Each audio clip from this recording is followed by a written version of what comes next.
firstly wanted to say that I'm hoping to carry out my duties and my responsibilities in an extremely collaborative manner.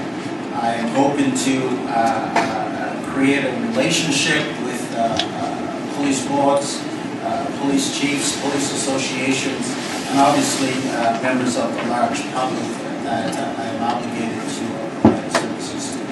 My role is to implement Bill 103 to deal with conduct complaints against police.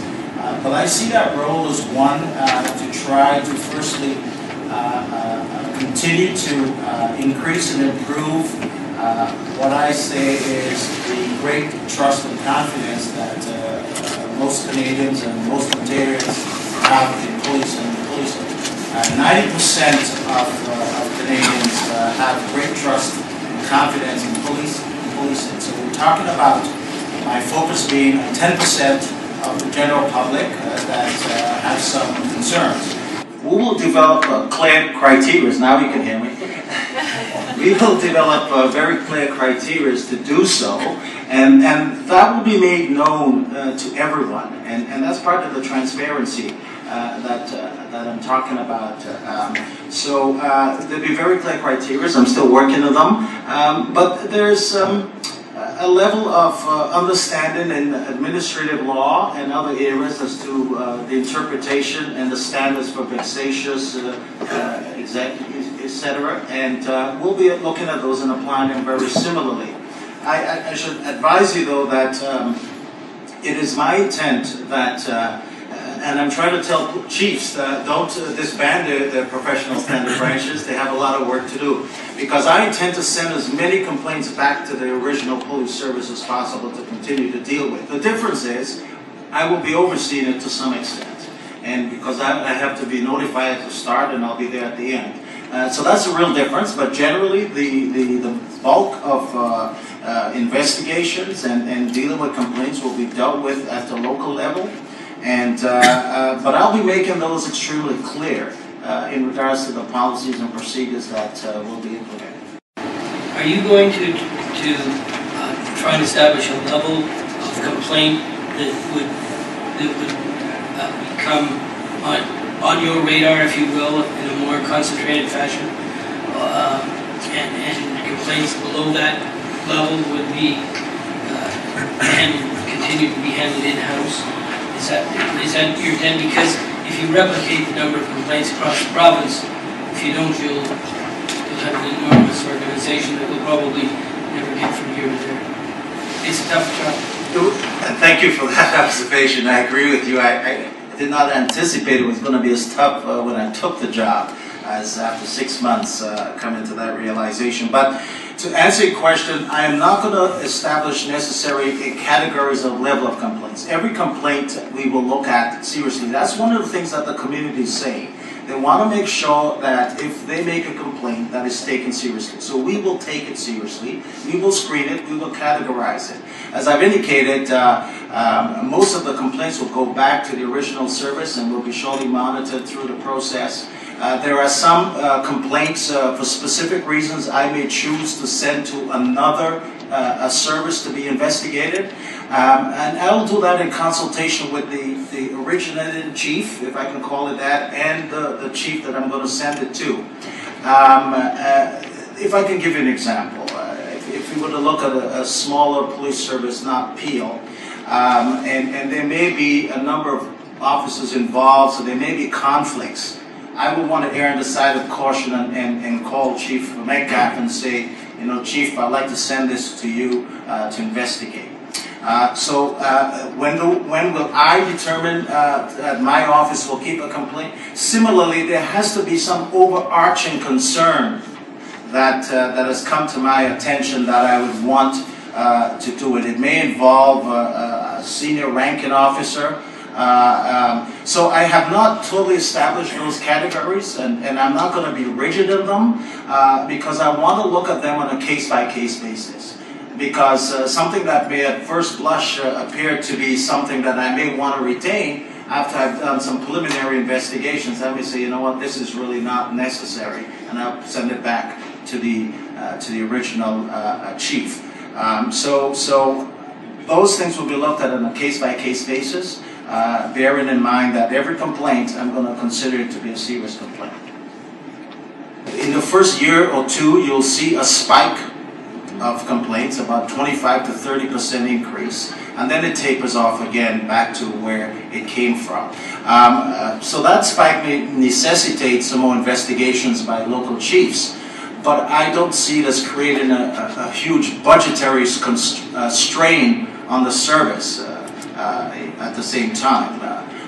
But as I said, I intend to send most 80% back to the originating chiefs to be dealt with, which to some extent is what's being done now, except there will be a little spike because of the newness of the program. Well, as I said to you previous on behalf of this board, I mean, I think that we really do believe in being proactive. And if training is an issue and you see things that we can do different or suggest that we might do different in our training, I think from this board you'll have a lot of support for those kind of issues, because that's really what makes you more sustainable in your operation, in your budget. And if you can resolve that process in the training process, then I think you'll get a lot of support from this board and from our chief management team also. So thank you for mentioning that. Well, thank you for those words, Mr. Chair, and I really appreciate that. I just want to touch on a brief point, and you just mentioned it. It's what we refer to as walk-in traffic. If a citizen comes into one of our divisions and gets an audience with a staff sergeant or a sergeant, and it might be a point of law, it might be a point of procedure, and it's resolved, and the individual walks out happy because it's all been explained to them. Is this something that you expect us to report? How is the commission going to do it? I know we touched on it briefly. Very good question. Maybe finish second thoughts. No, second thought. I'm hoping that that process, what you've just described, Chief, that we'll refer to as an inquiry. Coming out of that inquiry, if someone walks in and needs some clarification, and someone walks in, oftentimes people say, I have a complaint, but I really don't want to make a complaint, right? Because it's really not a complaint; it's inquiry. I got a ticket, and it says I was going 60 in a 40 zone, and the sign says 50. I don't know, and it's really an explanation you're looking for. That I'm hoping to have us term as an inquiry, and I'm hoping that it will be dealt with, at the station, at the service. And all I need out of that is some basic information. I don't need a complaint out of that, or a complaint form out of that. There'll be one complaint form for all of Ontario, but I don't need a complaint form out of that. The next stage is if someone comes in and say, I want to make a complaint. We're going to call that, we're going to try to change some terminologies. And one of the terminology that people tell me that's confusing to them is informal resolution. Now, the legislation talks about it, but hopefully through a regulation I'll be able to say informal resolution means any one of the following. And I'm hoping to call those a local resolution. So to try to resolve it at the local station or local service. To take, they will still, and the person still has an option of filing a complaint, but if they choose to go into this local resolution process, they'll sign a document saying that I know I can file a complaint, but I'm choosing to do this instead. And again, that's the only form that I really need. So I don't know if I answered the question, Chief. Well, you do want us to report it, and I guess that's. I would suggest then that your complaints are going to go up a lot more than 25%, because I think we deal with a lot at the divisions, and really, Mr. McNeely, with respect, we have to at some point deal with the paperwork and the amount of work that's put on our staff sergeants and our sergeants for an issue. If it's just clearly a misunderstanding between a citizen and the officer involved, an inquiry or a complaint, I really find that difficult. I really do. And I appreciate that, Chief, and I'm being cognizant of that. But my understanding is someone walks in and makes those inquiries, there's still a notification, a note made somewhere. And I'm asking basically for the same information of that desk note that's made. I'm not asking for anything different.